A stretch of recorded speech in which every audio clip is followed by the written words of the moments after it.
ٹھیک مانتے ہیں تو اعتراض خاتون جنت پہ آتا ہے کہ وہ ناراض کیوں ہوئی، نبی کا فرمان سن کر ناراض کیوں ہو گئی؟ تو ہمارے پاس ایک پلڑے میں خاتون جنت ہیں، دوسرے پلڑے میں بخاری کے راوی ہیں۔ اگر ہم کہتے ہیں راوی ٹھیک ہے، اعتراض خاتون جنت پہ آتا ہے۔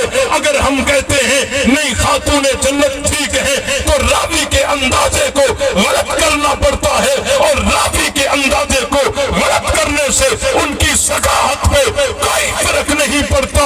اسی لیے ہم کہتے ہیں خاتون جنت ٹھیک ہے، وہ ناراض نہیں ہوئی، ان راویوں سے خطا ہو گئی اور اندازہ بیان کیا جو کہ قرآن کے مطابق ثابت ہو گیا کہ ان کا اندازہ ٹھیک ہے۔ تو خاتون جنت ناراض بھی، بات سمجھ آئی کہ نہیں آئی؟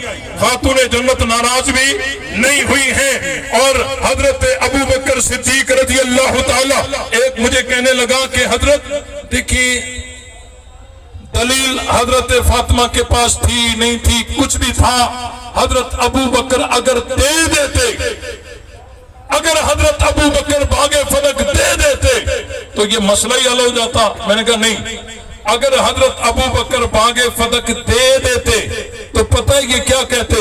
یہ کہتے دیکھو جی حضور کا فرمان ہے نبی کی میراث نہیں چلے گی، حضرت ابو بکر نے نبی کی مخالفت کر دی۔ لا نورث ما ترکنا فہو صدقۃ، کہ انبیاء اکرام کی وراثت نہیں چلتی، پیغمبر نے روکا ہے، جو روایت بخاری میں بھی ہے، الجامع الکافی میں بھی ہے، شیعہ سنی معتبر کتابوں کے اندر ہے۔ اگر ابو بکر باغ فدق دے دیتے تو یہ روایتیں اٹھا اٹھا کے دکھاتے کہ حضرت ابو بکر نے نبی کا کہا نہیں مانا، نبی نے کہا تھا کہ وراثت نہیں چلے گی لیکن حضرت ابو بکر نے جاری کر دی۔ اگر نہ دے تو یوں اعتراض، اگر دے دیتے تو یوں اعتراض۔ مقصد شرارت ہے، ان کا حقیقت کے ساتھ کوئی تعلق نہیں، نہ یہ خاتون جنت کے ہیں نہ صدیق اکبر کے ہیں، یہ عبداللہ ابن سبا یہودی کے ہیں۔ میں ایک جگہ پنجاب کے کسی علاقے میں تقریر کر رہا تھا، تقریر کے بعد اچانک تقریر کے بعد ایک بابا صالح آئے، کہنے لگے کہ مولوی صاحب اس کے کچھ اشکالات ہیں، آپ سے یہ سوال کرے گا۔ میں نے کہا بٹھاؤ اس کو، وہ آگے بیٹھا اور کہنے لگا کہ مولوی صاحب میرا ایک سوال ہے اور ساتھ میں ایک شرط بھی ہے۔ میں نے کہا آپ کا سوال کون سا ہے، شرط کون سا ہے؟ اس نے کہا شرط یہ ہے کہ آپ نے جواب ہاں یا نہ میں دینا ہے، آگے بات نہیں کرنی، ہاں یا نہ میں جواب دینا ہے۔ میں نے کہا بھئی یہ کوئی قرآن میں حکم تو نہیں آیا کہ کوئی مسئلہ ہاں یا نہ میں سمجھاؤ، کوئی حضور علیہ السلام نے تو حکم نہیں دیا کہ مسئلہ ہاں یا نہ میں سمجھاؤ، آپ سوال کرو میں جواب دوں گا۔ وہ بسط تھا کہ نہیں میرا شرط پہلے قبول کرو کہ آپ نے جواب ہاں یا نہ میں دینا ہے۔ بوڑھا آدمی تھا، میں نے کہا زور دے رہا ہے، بضد تھا اس پر، تو میں نے شرط کو قبول کر لیا۔ میں نے کہا میں جواب ہاں یا نہ میں دوں گا، آپ سوال کریں۔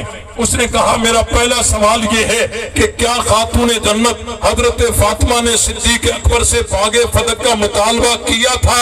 ہاں یا نہ میں جواب دوں۔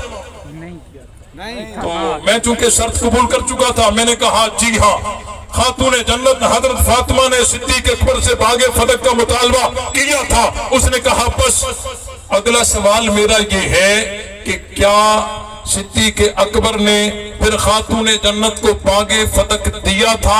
ہاں یا نہ میں جواب دوں، آگے بات نہیں کرنی۔ اللہ تعالیٰ کا لاکھ لاکھ شکر ہے، اللہ تعالیٰ نے ایک بات ذہن میں ڈالی۔ میں نے اسے کہا کہ ایک سوال میرا بھی ہے، شرط آپ والا ہی رہے گا، آپ بھی جواب ہاں یا نہ میں دیں گے۔ اس نے کہا آپ کا سوال کون سا ہے؟ میں نے کہا میرا سوال یہ ہے کہ صلح حدیبیہ کے موقع پر حضور علیہ السلام نے حضرت علی کو حکم کیا تھا کہ رسول اللہ کا لفظ مٹا دے، ہاں یا نہ میں جواب دو۔ وہ ادھر ادھر دیکھ کے کہنے لگا ہاں نبی نے علی سے کہا تھا کہ رسول اللہ کا لفظ مٹا دو۔ میں نے کہا بس۔ میں نے کہا اگلا سوال میرا یہ ہے کہ کیا پھر علی نے نبی کا کہا مانا تھا؟ ہاں یا نہ میں جواب دو۔ وہ ادھر ادھر دیکھ کے کہنے لگا مولوی صاحب یہاں تھوڑی تفصیل ہے۔ میں نے کہا وہاں بھی تھوڑی تفصیل ہے، اگر یہاں تھوڑی تفصیل ہے تو وہاں بھی تھوڑی تفصیل ہے۔ حضرت علی المرتضیٰ نے رسول اللہ کے لفظ کو مٹانے سے انکار کیا، یہ نبی کی نافرمانی نہیں بلکہ محبت